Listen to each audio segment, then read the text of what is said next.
So, good morning. So, we'll start the session of the second day.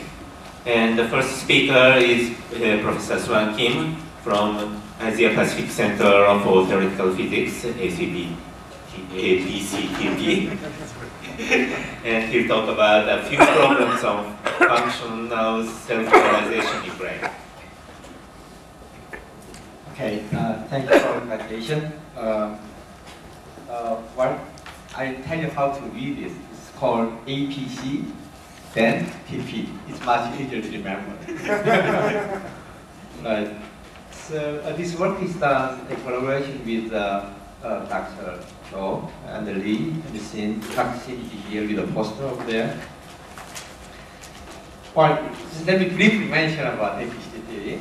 So it's founded by founding President Seunghwan 10 years ago. So we have a second president, Professor Laughlin. I do not have a picture yet, but the third president is Professor Peter Fulden, who is the director, has been director of Max Planck Institute of Physics of Complex Systems in Dresden for the last 10 years. So now it's located in Pohang at the campus of COSTEC. That's the main institution I'm associated with in Korea. Now 12 member countries. Now we are cooperating with a number of Japanese research institutes, including Yukawa Institute of Electrical Physics. So I'm very honored to be invited here. And we are working on international cooperation, active activities, and the training of young scientists. So we have a budget of $3 million a year for 40 international activities and about 2,000 visitors. So if you're interested, you are welcome to continue to visit the center.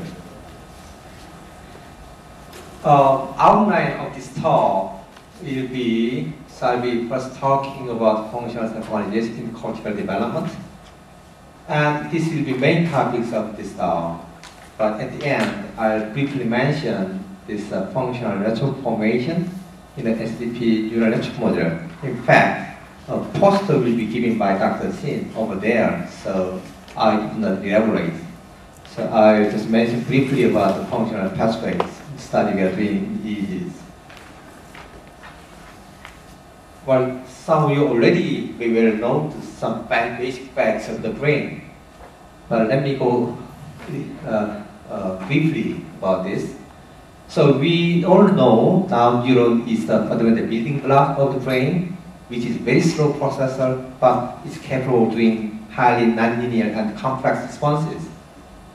Brain itself is massively interconnected network of these neurons with these many neurons, and many more synapses, which form a certain kind of circuits and structures in terms of layers, the physical loops, and so it can be considered as a network of neurons. It's fascinating because it's capable of doing highly complex and correct responses, which allows us to do, so sensory information processing, the way I do it now, movement coordination and learning, memory and cognition, all kinds of wonderful things our mind is associated with. But these are, in a way, correlated to so-called activity-dependent neuroplasticity. This circuit is not fixed. It's changing in time, depending on the activity. So this change of hardware also affects the activity. So there's an ever-present question of the connection between structure and functions. And so this is naturally related to this question of what is the role of the functional organization in the brain. Well, this is basic facts on neuron. Neuron is some complex structure. It's capable of computing by dynamics of membrane potentials. So depending on the stimulus, it's capable of firing so-called action potentials of particular form. And so it's basically electric signals, where it's based on complex electron biochemical process. In the cell, I won't go in details, but the problem of this ion conductances through these membranes create currents, so this is associated with the nonlinear voltage gating. But these are all related to some physiological experiments some time ago on, say, for example, these seminal experiments on giant axon speed by Huxley, in a way mapped this problem of neural signal generation and conduction into a kind of circuit, equivalent circuit. So because electronic circuits can be written down in terms of, say, differential equations by Kirchhoff's law.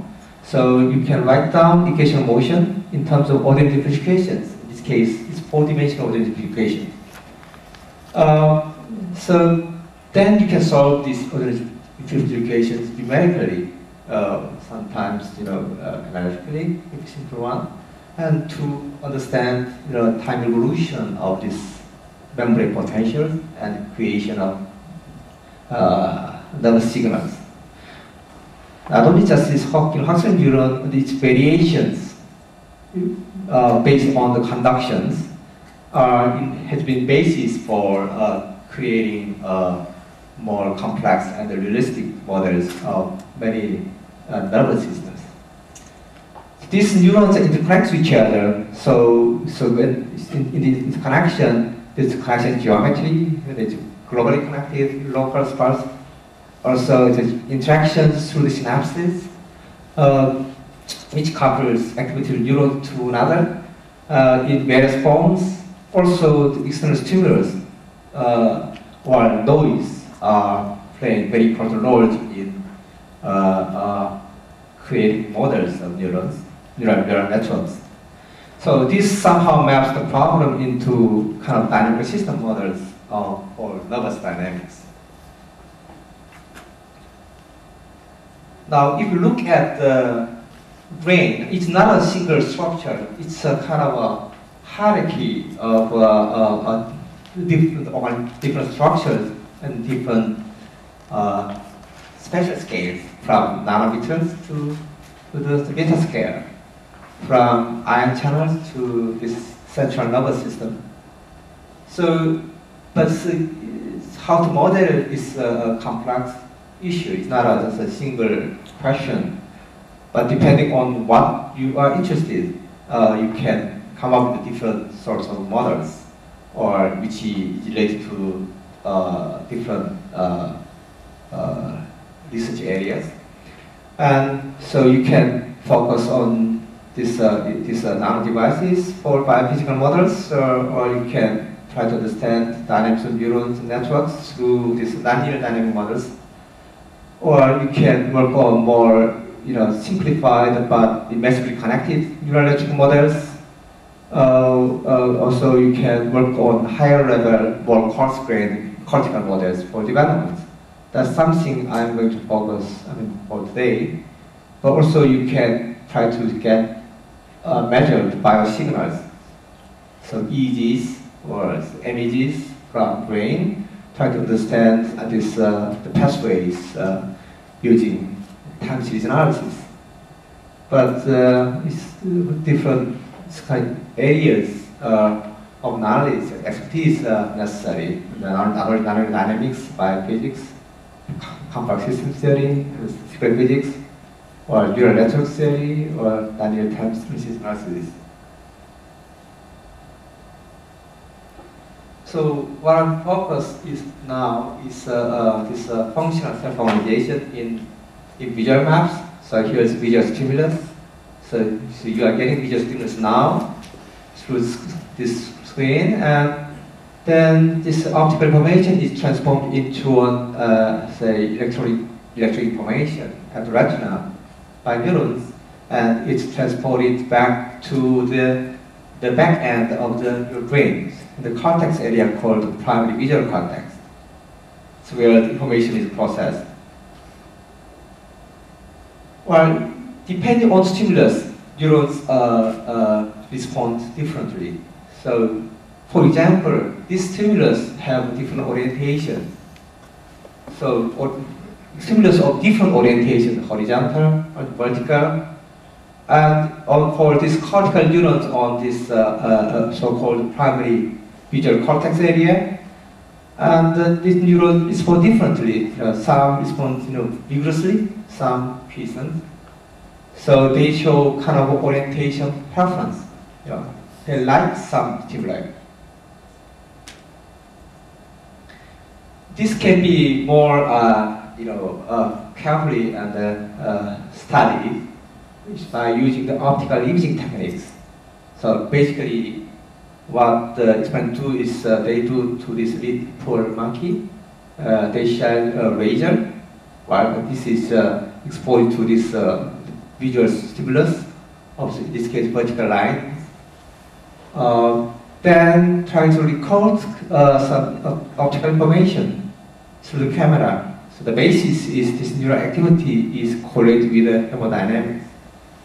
And then this information is transferred back to the computer to reconstruct some patterns. So what you do is basically scanning through this cortex, especially this visual cortex area.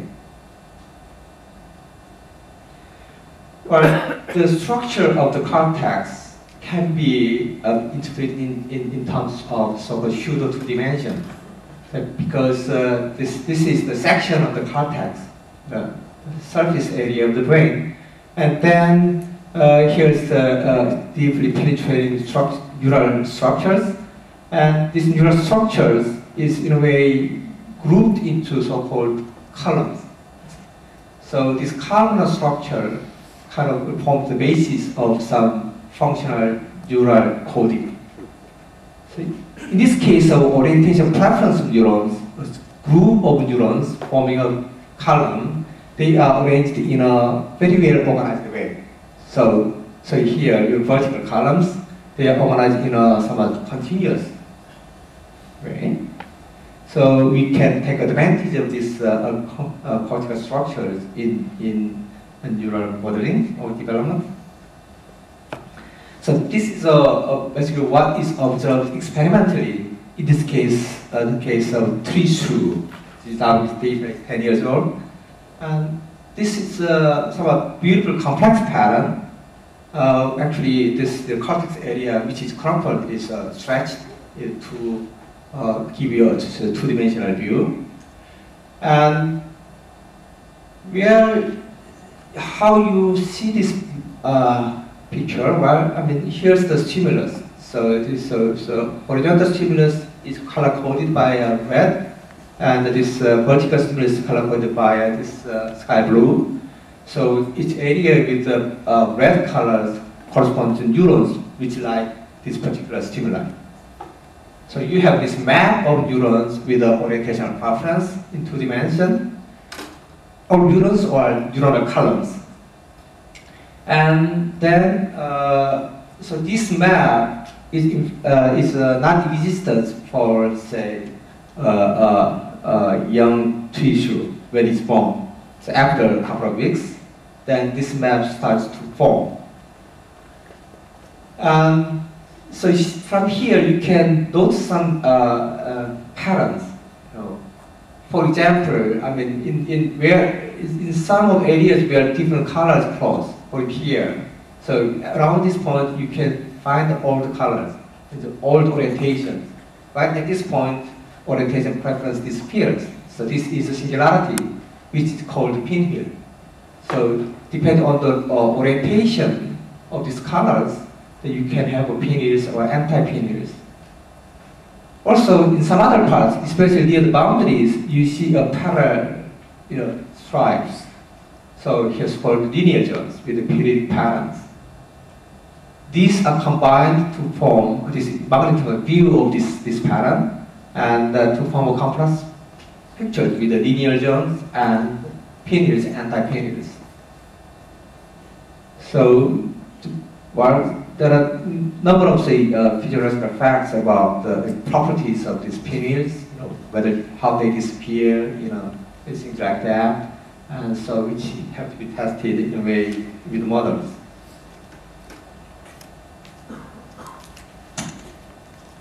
Well, in visual cortex, there are different layers of maps. It's not just the orientation preference map. There is so-called ocular dominance map. This is in a way simpler because ocular dominance is related to whether you like stimulus from the left eye or right eye. So we have two eyes. So depending on whether you like the stimulus from left or right, we can color them differently. So this is one of the experimental observed maps. So how are these two maps, overlay with each other? Well, exact geometry is not known, it's more functional. But schematically, this is the way you build. You have these functional columns, and you have this orientation preference map. Also, we have embedded this ocular dominance map. They interact with each other in some way, anyway, compete with each other.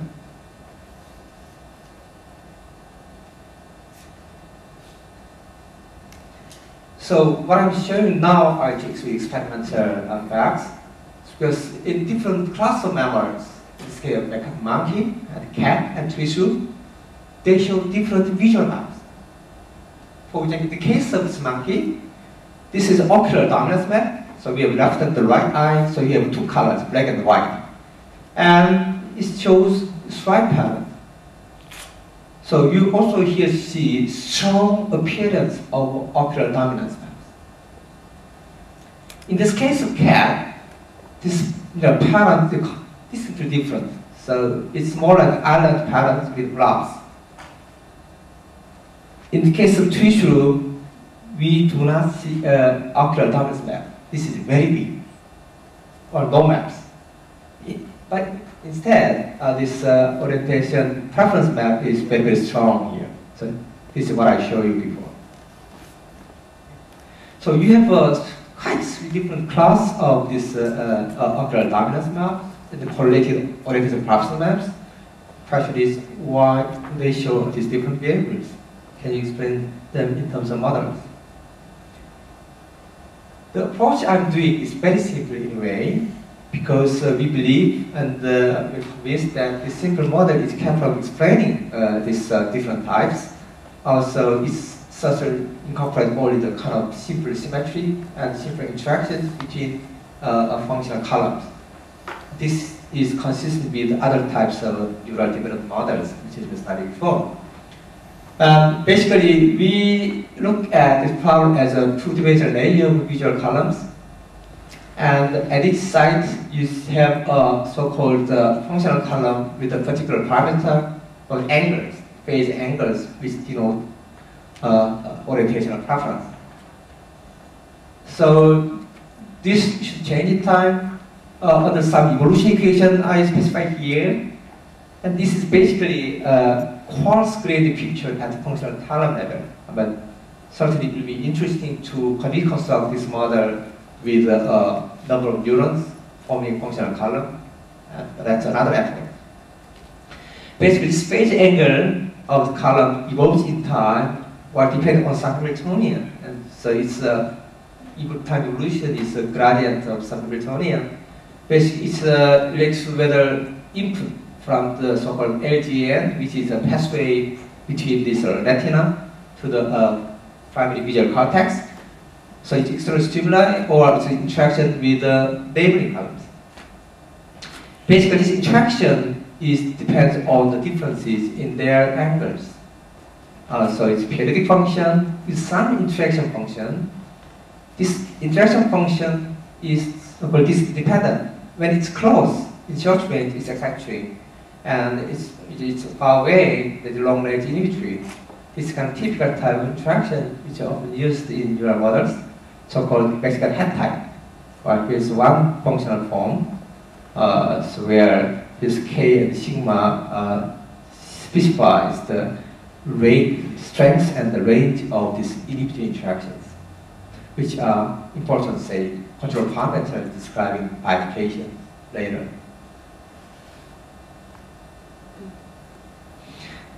Well, this has a very strong analogy to so-called problem model of spin Hamiltonian often studied in magnetism. That's one motivation for this study. Because this orientation preference can be with phase angles in terms of this kind of sort of spins. This spin has all orientation. So in this case, these spin interactions have the form of XY, so-called XY model in statistical physics. In the case of ocular dominance, then this spin can take either plus or minus 1 depending on left and right. Then it has character of Eisenman. So So this kind of analogy is strongly used in understanding what's happening in this map formation. So XY model-like behavior is connected to the orientation preference map, and IT model-like behavior is connected to the ocular dominance map. So we can solve this equation numerically to see time evolution of vision map over time. So depending on the, say, some of the parameters, in this case inhibitory strength, that you can either have no map, so-called homogeneous state, or you can have a map. While in the context of magnetism, it's called spin wave state. So this system is capable of producing fairly complex maps, which is so similar to what is observed. In fact, this orientation preference ocular dominance maps are strongly correlated. So experimentally, you can have two maps. You can compare the contours, the isocontours of these two maps, and they have a strong correlation. So, for example, so in order to understand that, we have formed a kind of combined model of XY and ID with the different interaction strengths for orientation preference and ocular dominance. So we can do the simulation under the condition that this so-called input, synaptic input, have to be in a way normalized, so that this orientation preference map and ocular dominance map, they have to compete with each other. In this way, this OP and the OD maps are correlated. Under this condition, you can do the simulation. This is the result of the simulations. And basically, what it shows is that, and these color maps are orientation preference maps, and this black and the black lines are contour curves of ocular dominance map. So it is at the center of this ocular dominance map, it blobs in ocular dominance map, and so you can find a so-called pinhole singularity.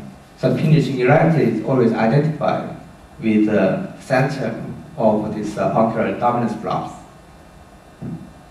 So, which is better shown here in this mounted view of these ice contours. So these are in fact, these predictions are consistent with what has been experimentally observed.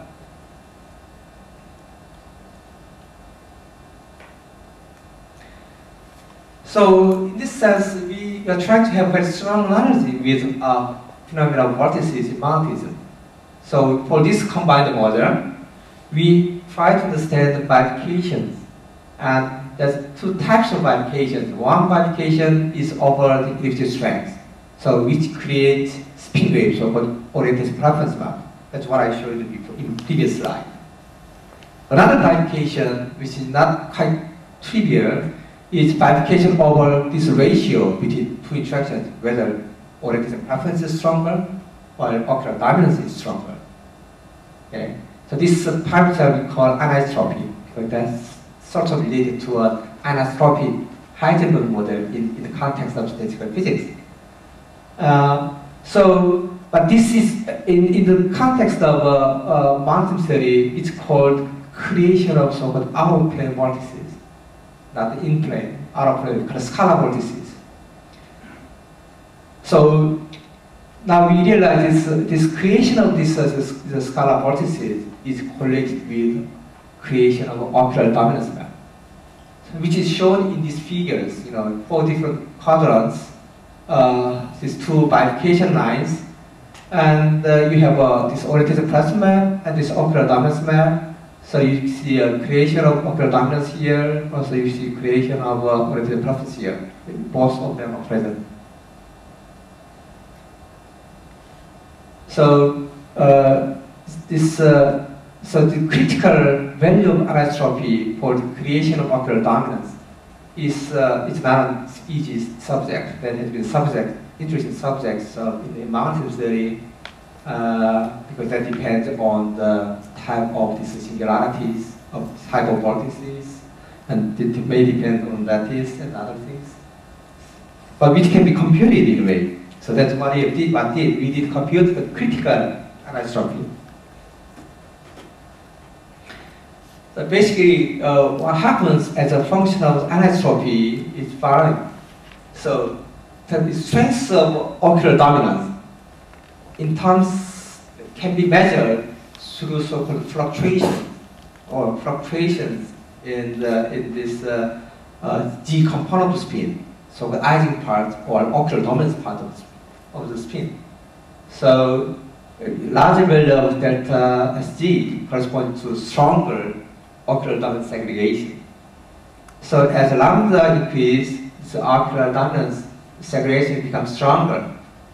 This special value of lambda is equal to 1 corresponds to so-called pure Heisenberg model, above which corresponds to Ising-like model.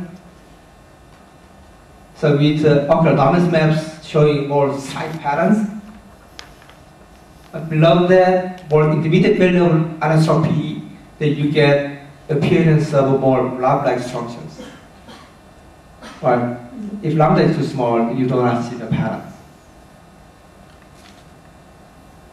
So this is numerical results, and we can also compute the quantities about the pineal densities in its time evolution. That is considered what is observed in experimentally, numerically, experimentally and numerically previous way. So this lambda, the answer between ocular orientation preference and ocular dominance columns is an important parameter of the problem. So basically what we have done is computed this critical anisotropy for creation of ocular dominance maps and try to construct so-called phase diagram in the parameter space of the synaptic interactions. Here, what we used is the synaptic, this inhibited in the space of, say, this is a cooperation range of cooperation of orientation preference map, this ocular dominance map. So in this parameter space, we are able to construct, say, a phase diagram for different states. In the context of magnetism, it can be called Ising or this in-place voltage stable or out-of-place voltage stable. There are 3 different regimes. And this can be mapped into our language of this cooperation of elliptic interactions. Then in Ising regime, you must see a parallel band in ocular dominance maps, as you see here. In the case of this intermediate region, you should see beaded bands. And down here, you should not see any ocular dominance maps. So this theoretical prediction can be checked for the experiment, because in the experiment, what you can find is wavelengths. So you can measure actually wavelengths of these orientation preference maps and ocular dominance maps. So the ratio of these wavelengths is related to this anisotropy of our problem. So you can actually measure this anisotropy for macaque monkey in the case of cat and the feather, but not in the case of Twister because there is no ocular dominance map. But this, experimental value is well in these regions. So basically, I mean, we think that ours is simple model with general symmetry and interaction. It's capable of predicting existence of 3 distinct regions consistent with what has been experimentally observed. Unfortunately, these are all the data we have. I mean, we'd like to see more data to check the final details of our models. But anyway, I'm very happy with this result.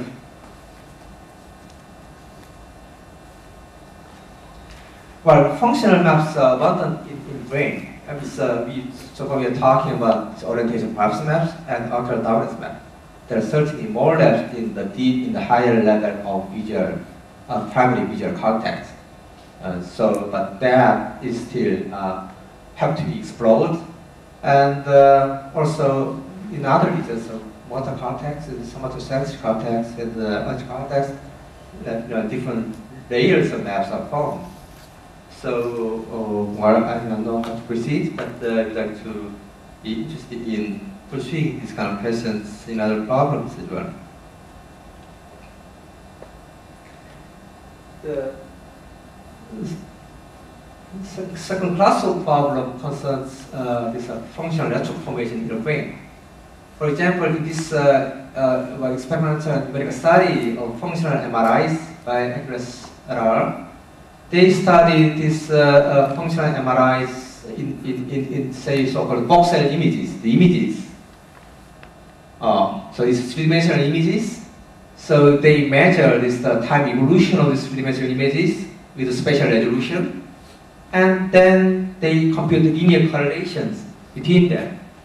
It form a matrix, so-called correlation matrix.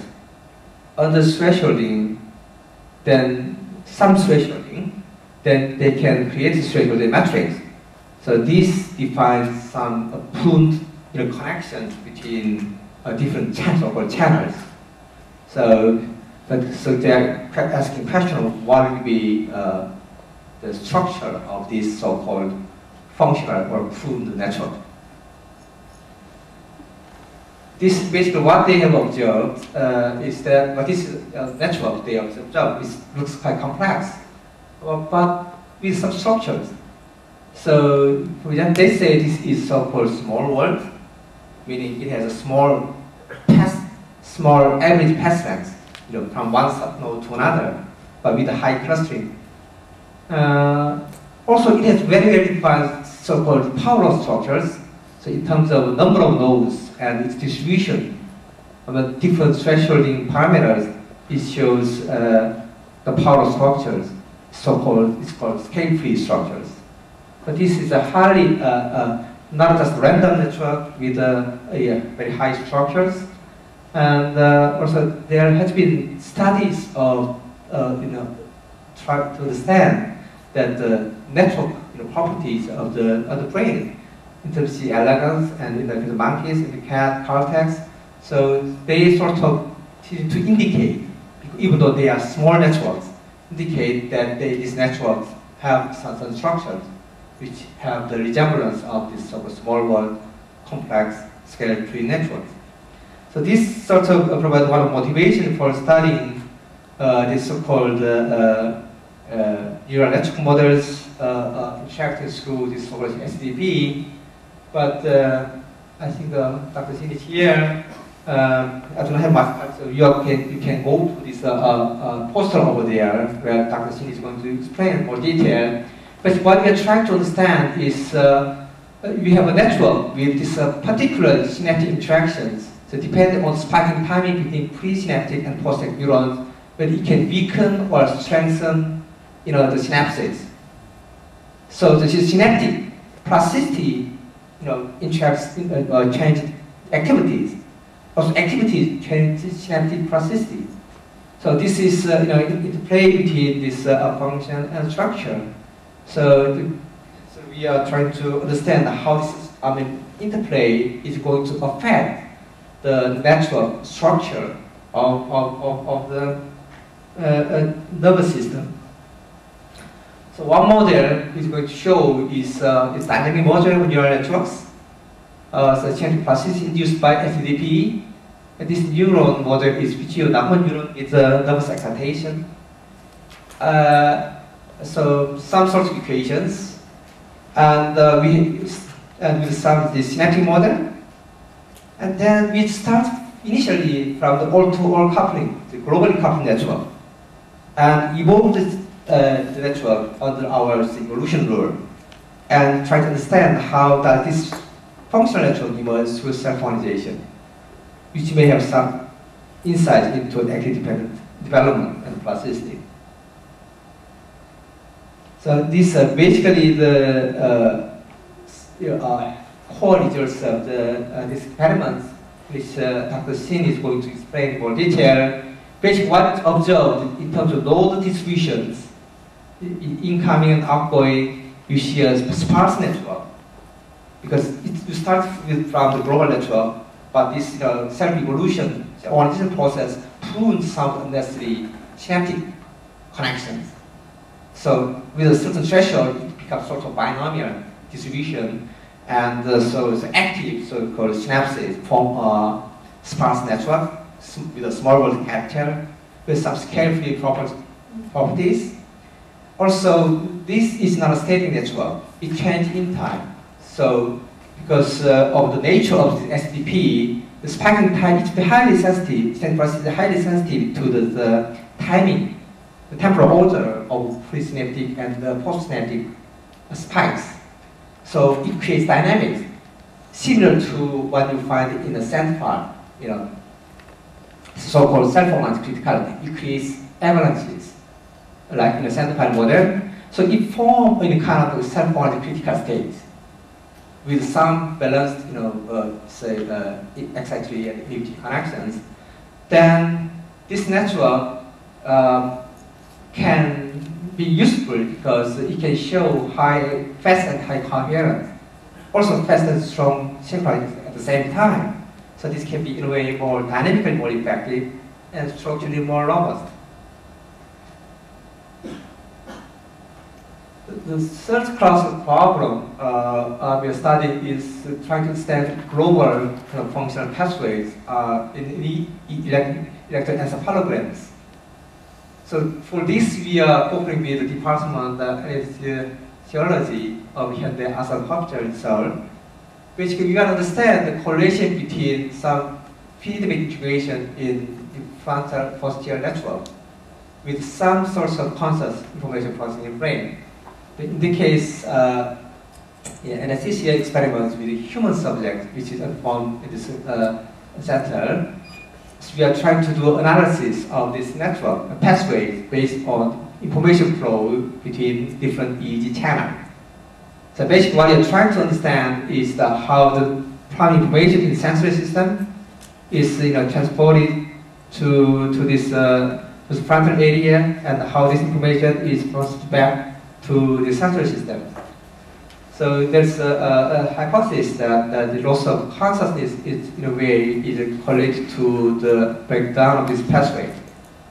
So we are trying to measure information flow between these two pathways from the EEG channel data, and in time, so we are measuring, in fact, cross-dependence between these two channels. Basically, what we observe is that one of the pathway remains intact, this effect. The other pathway shows sharp decrease after administration of this resistant drugs. So this is something we've been working very closely with this group. Another, which is a little bit more wide, is that we are trying to understand the issue of the corneal space. Basically, we are trying, from the EEG channel studies, we are trying to find a cluster of channel patterns. So how many times these cluster patterns appear in some space, so in the space of the pattern. So we are construct a space of patterns, and we are trying to kind of correlate it with the notion of corneal space, and then try to construct kind of trajectory in this pattern space, and we are trying to understand what will be how this brain state is changed quantumly in this space. Basically, for this, we are measuring this correlation dimensions of this states in the corneal space. This is a work in progress, frequently written, but we are in the process of submitting now. So basically, the brain is a high frontier of complex systems, and we've been doing a series of studies in these directions. We are also doing the functional development of the creation of asymmetry through the kind of symmetry breaking the problem, and how the area is differentiated. And we are also trying to understand so-called orientation tuning, sharp tuning of orientation preference through synchronization of the neurons in functional columns. And in a sense, the brain is a very nice paradigm for complex biology system, because I state this is highly nonlinear neuron and complex natural structure, and there's an interesting phenomenon self-organization which leads to activity-dependent neuroplasticity. So this very fertile ground for new quantum methods in the form of nonlinear dynamics, statistical mechanics, and computations. So we'd like to understand the role of biocomplexity in the nervous system and theory brain function. So this is work in progress and turning ahead. This in fact is widely noted by the physics community as one of the top 10 unsolved problems. Okay, thank you very much.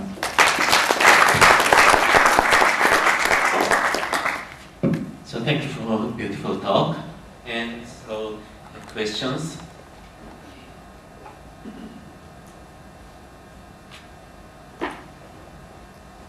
Depending on the species, you successfully model how input signals can create visual maps.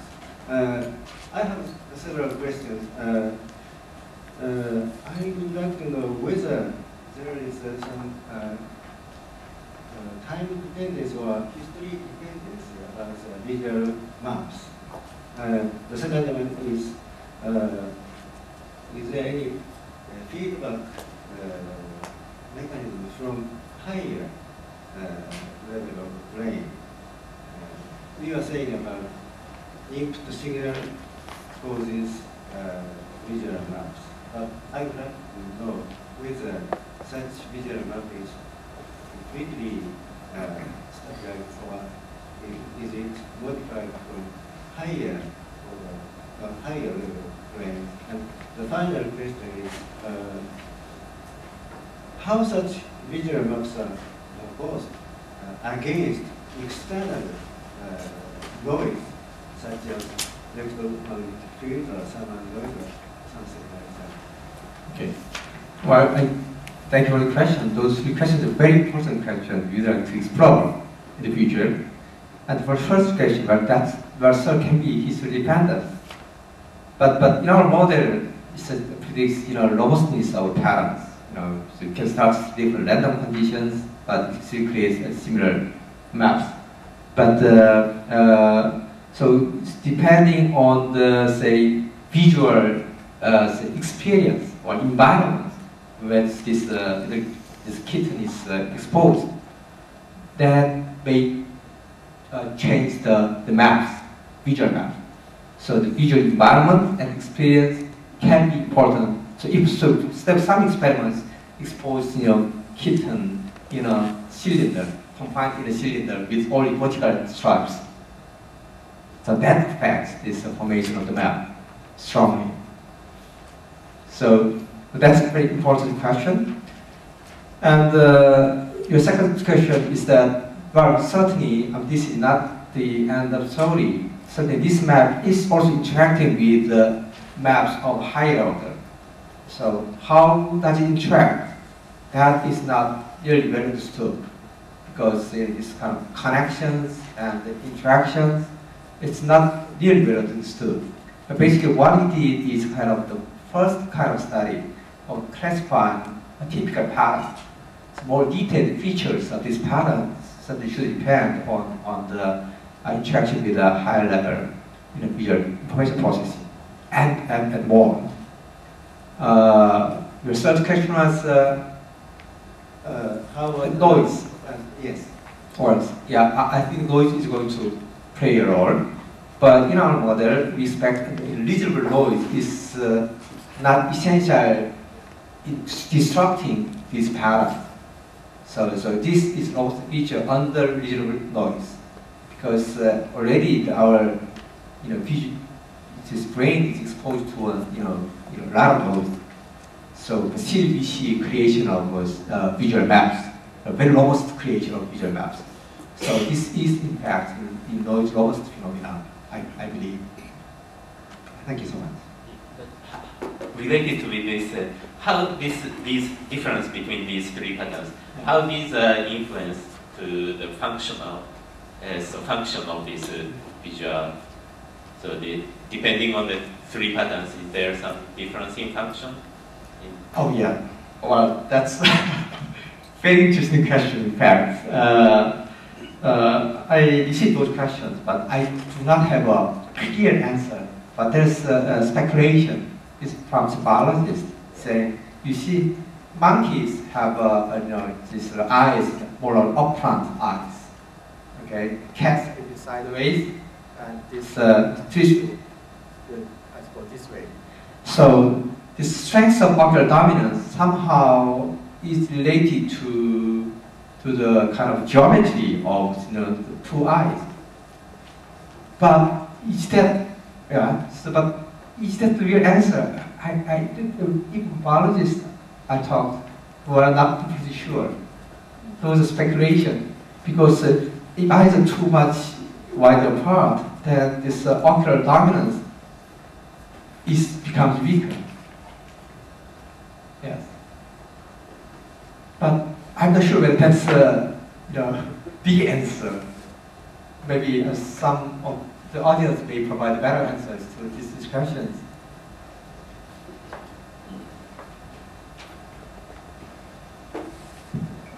I wonder how many of the patterns that you show are dependent in detail on the model, on the mathematics of the model, and how many of them are features of short-range activation and long-range inhibition. Because many of the things you showed are similar to what people modeling developmental phenomena come up with, these so-called Turing-like patterns. Yes, but this is in a way widespread phenomenon, the competition between stripes and blobs that can be seen in numerous, say, nonlinear complex systems, including chemical reactions. In this case, the most important fact is that this interaction function. So this short-range excitation and long-range inhibition. But the precise details of the form of this function is not important. It's not relevant to what you observe. In fact, what I think is that this kind of symmetry of this problem, that is XY-like kind of orientation symmetry, O1 symmetry, and this is a G2 symmetry of Eisenhower, so that's what the physicists like to say, or along with this particular, not particular, just general interaction, nature of general interaction. They are the only important actors which are capable of creating this kind of pattern. But in order to determine this kind of critical anisotropy, okay, which separates two different regimes, then precise value of this anisotropy depends on the details of interactions and the parameters. So one thing we are trying to stress with this study, and this is quite general prediction, which may be in a way consistent with what has been said in some cases with other neural development models. Right? But this is the kind of simplest explanations we can find without concerning too much detail about neural control. Because the answer is not clear if you move the reactions. Thank you for very nice talk. I'm working on scale-free Boolean network. Just you. I'm very interested in the brain part. You show brain shows scale-free connection. Giving some example from sound piping, which is famous. But in sound piping, the phenomena is time dependent. Just you put the sound from the top, right? But then sound still keeps the same shape. But in brain is fixed once my brain is formed, right? It's never no. Answer is no. That's what I said from the beginning. Brain is plastic. It has plastic hardware. So this plastic hardware is driven by the so-called spike time dependent plasticity, APCTP. So depending on the activities of two neurons connected by synapse, it can either strengthen this synapse or weaken this synapse. That happens all the time. So if you have learned something from this lecture, then your brain structure has changed already. But isn't it a local phenomenon? What? But to make a scale free, you must connect very globally. Oh, I see. Well, from the beginning, I said brain is organized in different areas and in different hierarchical structures. So, for example, in the case of visual information, that's primarily processed in so-called visual area in the cortex on the back. But there, not just the one. numerous neurons or functional columns respond to the same stimuli. So it's already huge numbers. It's 100 billion neurons. No, 1 billion neurons. 100 billion neurons are already existing here. In this area, there's already many number of neurons in primary visual cortex area. So, but typically, the kind of complex network study which shows scale-free property, you do not work with more than, say, 10,000 or 100,000. So that's a typical number. So there's already more numbers of neurons functional current involved in this process. I see. Thank you very much. Also, I stress, because that's, shape change occurring all the time. So our network is changing all the time with shape structure, but dynamically it maintains this self-organized critical state in the same way as this center part maintains this SOC state. Okay, I'm Leif Salford from Lund in Sweden. Thanks for an excellent lecture to start with. And I have two questions. First, why do we have an ocular dominance? Evidence. Why? Evidence. What is it good for? I'm a physicist. Very good physicist. I asked the same question, but I was not getting the answer, surprisingly. So, because it's not, in a way, biologically, say, critical. Yes, because you can still, that may depend on the optimal performance of our visual information, must be, but there's no kind of clear proof that the formation of the ocular dominance map is critical to the optical performance of this visual processing. Okay, thank you. I don't know either. But sorry, some better answers from, yes. Anybody has an answer to that question? Oh, you have one. Excellent. So thank you. From what I've heard, this ocular dominance increases sharpness, contrastness with which we perceive the visual information. I see. So if all these neurons were sort of homogeneously spread in the cortex, it would be sort of noise would kill lots of sort of weak signals. So weak signals are perceived much better with this visual maps. Yes, but is there experimental kind of evidence? Oh yeah. Oh, there's one species of crab, I forgot, the horseshoe crab, and there's a way to mess up the ocular dominance columns, and then the way they perceive weak signals worsen. Okay, thank you very much.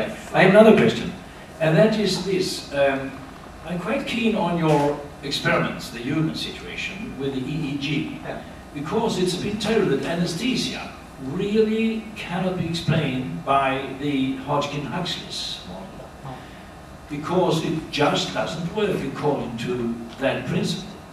And it could be so solid tones that are influenced by the figures around us, and in this case the anesthesiology might be so that it works by the solitone theory.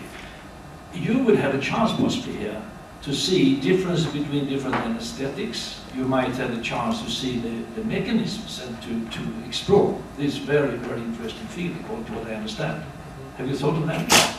Oh, actually, in fact, this study of EEG is not based on the Hodgkin-Huxley model. It's too far away to come from the bottom. So basically, what you do is kind of time series analysis, so correlation analysis through the, say, computation of cross dependence of these different channels, so from time series. So it's not based on neurons. But basically, this is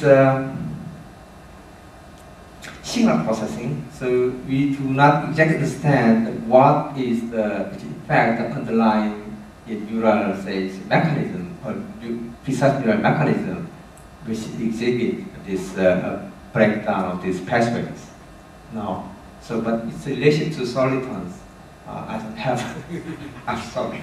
You might have a way to continue to look for that in the model. That might be a fantastic contribution. Yes, actually, we are very much excited to see these results because the data is not easily available. Because that experiment is done through this so-called clinic center, and they have to do it for all with the patients. But if you ask for more experiments, I can do it. Okay, thank you very much.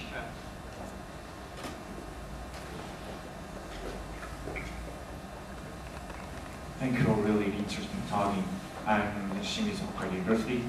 I'm interested in self-organization of the brain. You constructed the visual map with Heisenberg model, right? So could you explain the relation with Heisenberg model in this physics equations and the physiological data and physiological causality?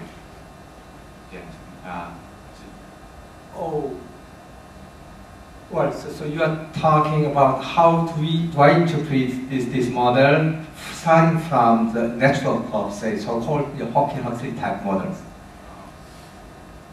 Well, that's difficult, but which I can try, because basically this functional column is in a way composed of more than, I think, more than 100 neurons.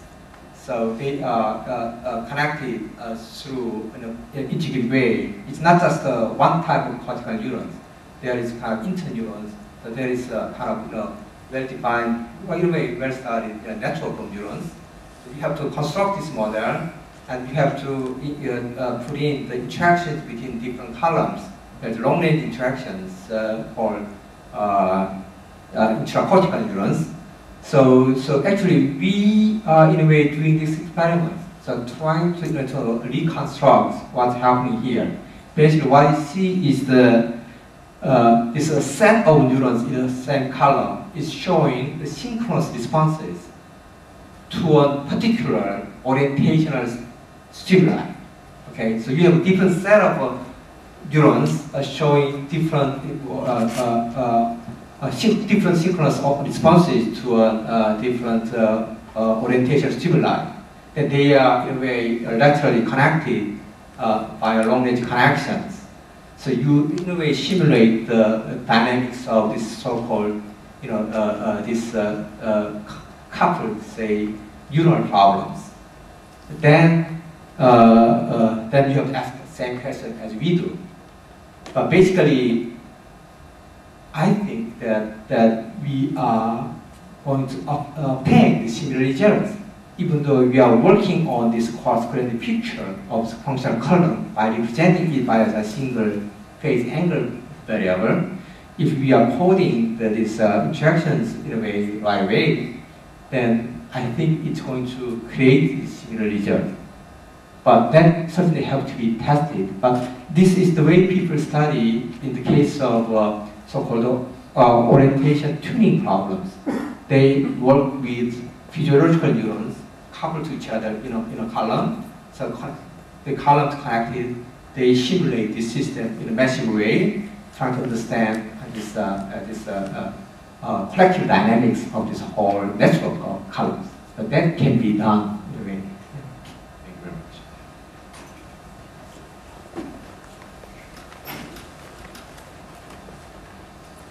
I'm Dr. Otsuka from Tokyo. I'm interested in the difference of the left side and right side brain function as a medical doctor. So, did you have some comment on it, especially from loss of the function? You have a beautiful model.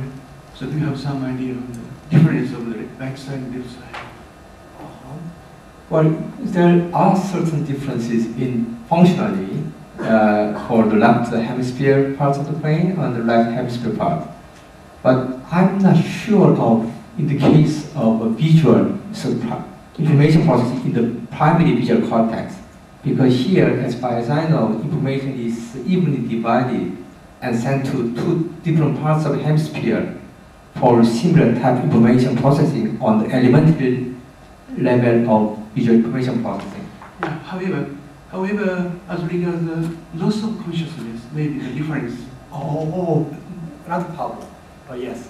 Yes. Oh, yes. But that we have not paid our attention yet to that part. We just noted the sharp change in this across the bands for the entire brain, not the different hemispheres. Yes, that's interesting suggestion. Thank you.